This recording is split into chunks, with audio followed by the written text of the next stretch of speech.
Munti ko na siyang mahalikan sa photo booth. Hindi ko siya hinanap, pero dumating siya. Dala ang ngiti na parang naglalaro sa tadhana. Ay, ako nga pala si Kino. Second year multimedia arts student sa isang university sa Maynila. Mahilig ako sa kape, sa pelikula, at sa mga lalaking hindi ako pinapansin. Kwento ko to. Tungkol ito kay Leo.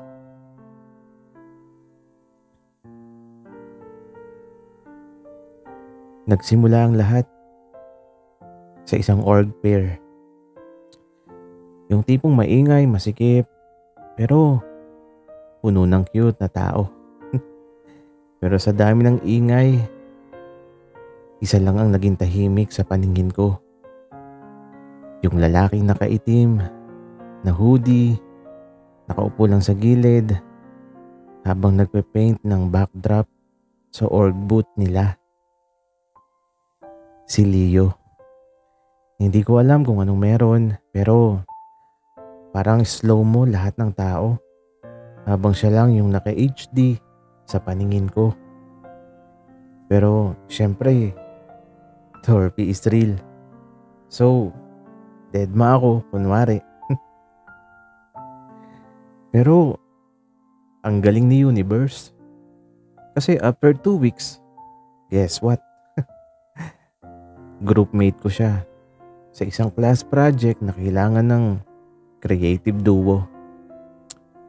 Sabi ng prof, swerte ni Kino. Mapapa-oo yan ni Leo. Ha? Wait lang. Bakit ako swerte? Teka. Crush ko yun eh.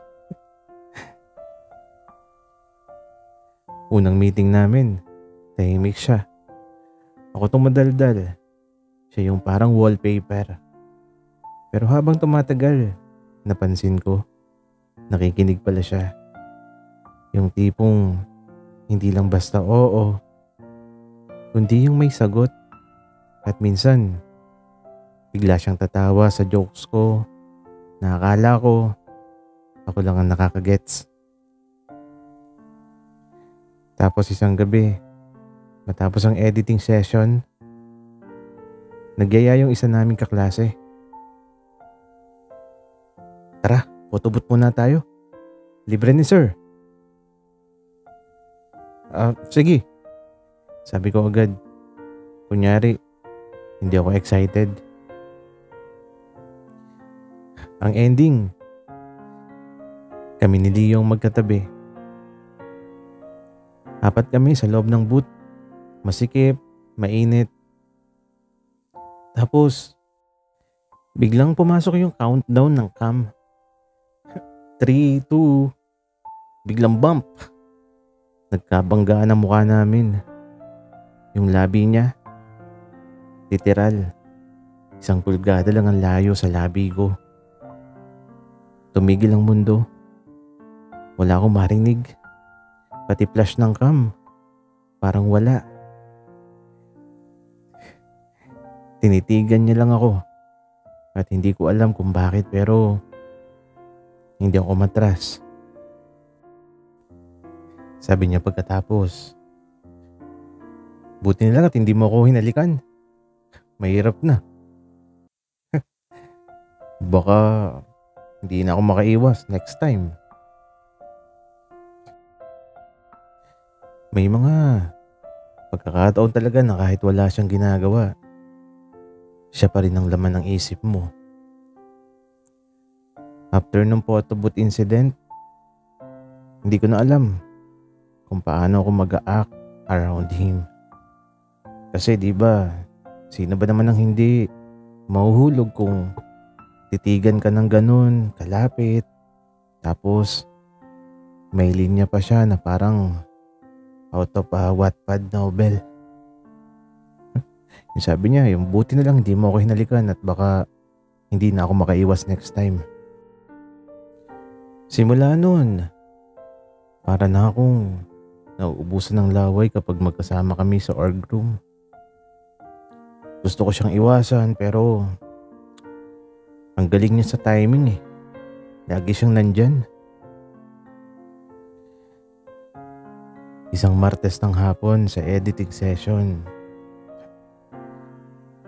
Sabi ko, kailangan natin ng bagong transition para sa opening shot. Tapos sabi naman niya, pwede ko i-animate yon pero may kapalit. Tapos sabi ko, ano? Gcash? Sabi naman ni Leo, coffee sa paborito mong kape. Sagot mo. Yun no. Binalik sa akin ng paborito kong kape. Pucha, alam niya. Naglalagay ba ako ng I like this place sa noo ko? Siyempre, G. Kilig nga eh. Pagdating ng Wednesday sa cafe, habang umiinom ako ng cold brew, tinitigan niya lang ako. Yung seryosong tingin na parang iniisip niya kung ako ba yung type niya. Gagi. Tapos bigla niyang sabi, hindi ako sanay sa ganito.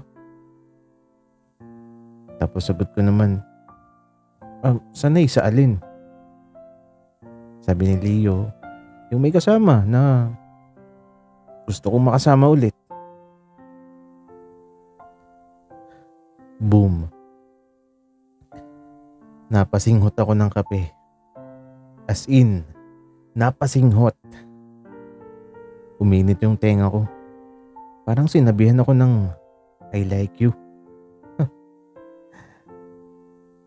Kaya ito kinagabihan habang sa sound design ako sa project namin.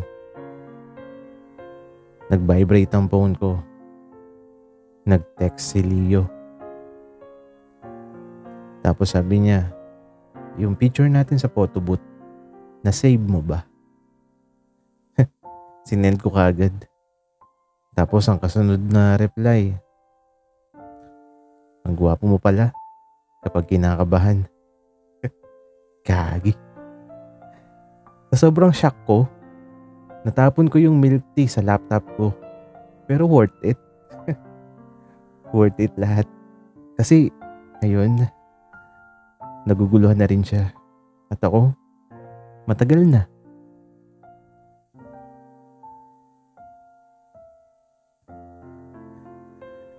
Ang pinakamalapit na distansya sa pagitan ng dalawang tao ay yung hindi nyo alam kung friends lang ba kayo o may gusto na talaga.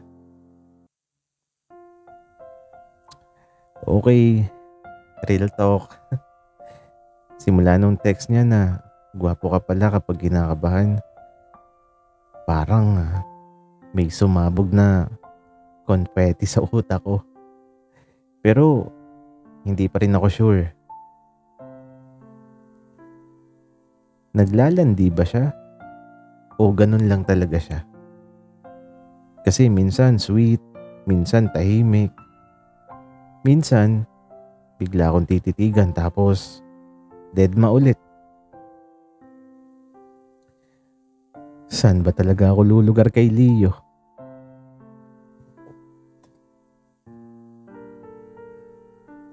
Friday night. Late edit session sa org. Kami na lang yung natira. Madilim na. Konti lang yung ilaw. Yung tipong ambience ng confession scene sa pelikula. Habang nakaupo ako sa sahig, siya naman nakahiga sa beanbag. Tahimik lang kaming dalawa. Tapos nagsalita siya. Kino, pag tinawag mo ba akong friend, anong ibig sabihin mo? As in kaibigan lang o parang more than? Wika niya. Napatingin ako sa kanya. Hindi siya nakatingin pabalik. Pero ramdam ko, hinihintay niya yung sagot ko. Kinabahan ako. Hindi dahil sa takot, kundi dahil baka umasa ako. Tapos sabi ko, friend, as in, kaibigan, pero special.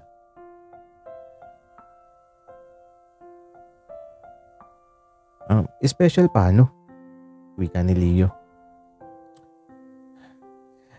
Special na parang gusto mong makasama kahit walang dahilan. Wika ako naman. Tumahimik siya. Parang sinisip-sip niya yung sagot sa hangin. Tapos bigla siyang bumangon. Lumapit sa laptop ko at pinatay. Tapos umupo sa tabi ko. As in, shoulder to shoulder. Ramdam ko yung init ng braso niya. Tapos bumulong siya. Huwag mo na akong tawagin na kaibigan. Baka maniwala ako. Gagi. Gusto ko nang lumundag sa bintana. Hindi dahil sa hiya, kundi dahil sa sobrang kilig. Pero nagpigil ako. Kasi mas masarap yung kilig na pinapatagal. Kinabukasan, sinundo niya ako sa labas ng bahay namin. Walang pasabi. May gusto akong puntahan. Sama ka? Wika niya. Sumama ako. Tahimik lang siya habang nagdadrive. Tapos, huminto kami sa isang old school photo booth shop. Yung may curtain, film style print, at maliit na ilaw sa loob. Gusto mo? Isa pa? Tanong niya. Tapos sabi ko naman, photo booth? Oo, gusto ko lang ulitin yung moment. Pero this time, hindi na aksidente kung may mangyari. Wika ni Leo. At eto na nga, 3, 2, at bago pa dumating ang 1, nagtagpo ulit ang mga mata namin. Pero bago pa tumunog, bigla niyang sinabi, Kino, gusto kita. Biglang click. Picture taken. At ang puso ko, wala na. Hindi na mababawi.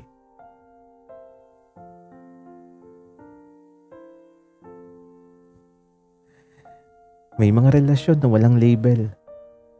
Pero mas totoo pa kaysa sa mga ikinakasal.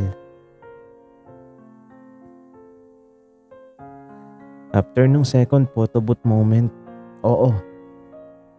Yung moment na sinabi niya sa mismong countdown. Sabi niya, Kino, gusto kita. Hindi na kami nag-usap sa loob ng kotse. Tahimik lang. Pero yung kamay namin, magkadikit. Yung mga daliri, parang gusto nang maghawakan. Pero walang umaamin, walang tanong, walang label, pero walang bitaw.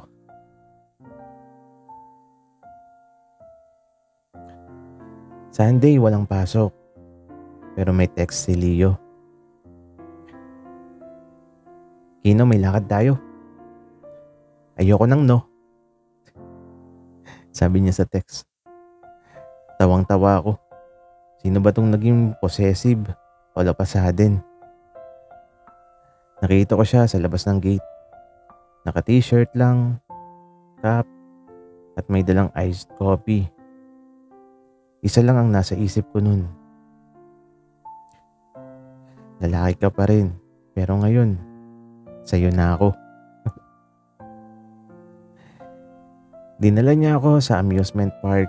Akala ko chill lang, pero ang ending, Ang lakas niyang mang-asar. Tara, Ferris wheel! Wika niya. Ayoko. Takot ako sa heights. Wika ko naman. Ako yung kasama mo. Wika naman niya. Kaya ako, sagot ko. Sige. Sabay kaming sumakay. Tahimik. Hanggang sa nasa taas na kami. Tapos sinabihan niya ako. Kahit di mo sabihin, ramdam kong gusto mo rin ako. Hindi ko kailangan ng label ngayon, pero gusto ko lang malaman mo. Kung tatawagin mo akong mine, hindi ako tatanggi. Wika niya. Gusto ko sanang mag-joke para maibsan yung tension, pero wala eh. Totoo. Totoo kasi matagal ko na siyang gusto. Pagbaba namin, nag-aya siyang kumain sa food court. Nag-share kami ng milk tea. Nag-agawan ng price. Tapos napansin ko sa phone niya yung wallpaper niya. Yung photo booth pic namin. Yung first one. Yung muntik na. Tapos sabi ko, stalker ka ba? Sabi niya, nope. Then bakit yan yung wallpaper mo? Wika ko naman. Reminder lang na minsan may isang moment akong pinigilan pero sana hindi ko nalang pinigilan. Wika niya. Hello? Di ba dapat ako yan? Wika ko naman. Pwede pero mas gusto ko kung sabay tayong hindi na magpipigil. Wika naman niya. That night habang pauwi kami, walang nagsalita. Pero habang binababa niya ako sa tapat ng bahay, hinawakan niya yung kamay ko. At sa unang pagkakataon, hindi ko na binawi. Tapos nag-text si Leo ng bandang 11:47 PM. Sabi niya, next time, hindi na kita tatanungin kung gusto mo ko. Kasi ramdam ko naman. Pero gusto ko lang malaman mo, ako, seryoso.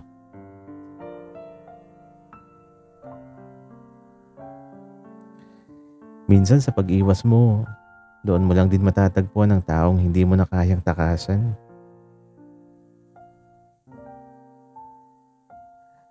Pagkatapos ng huling text niya, hindi na ako nakakatulog.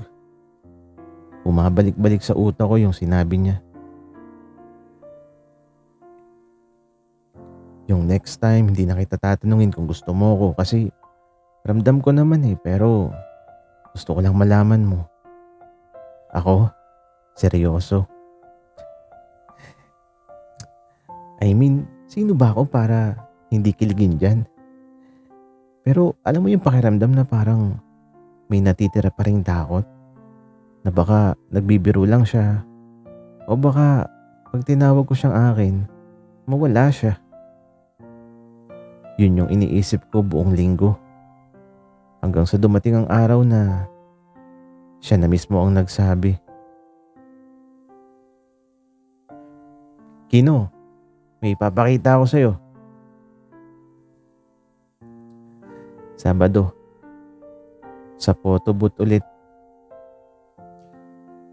Yep, yung third time namin pero this time, iba na yung dala niya. May dalang printed album. Buksan mo, wika niya. Ano to? Wika ko naman. Lahat ng picture natin, yung photo booth shot. Lahat. Wika niya. Binuksan ko. Nandun yung una, yung muntik na. Yung pangalawa, yung sinabi niya na gusto niya ako. Yung pangatlo, na holding hands na kami. Tapos sa huling pahina, may sulat. Gino, kung sa una, ako yung lumapit. Sa huli, sana ikaw naman yung magsabi kung pwede ba akong tumigil sa kakahintay. Kung ako ba talaga o hanggang photobooth lang tayo.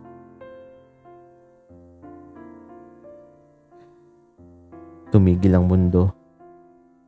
Tumingin ako sa kanya. Tahimik at naghihintay. Leo. Ako na. Ako na magsasabi. Hindi lang kita gusto. Sa araw-araw na kasama kita, ikaw yung gusto kong katabi habang tumatanda.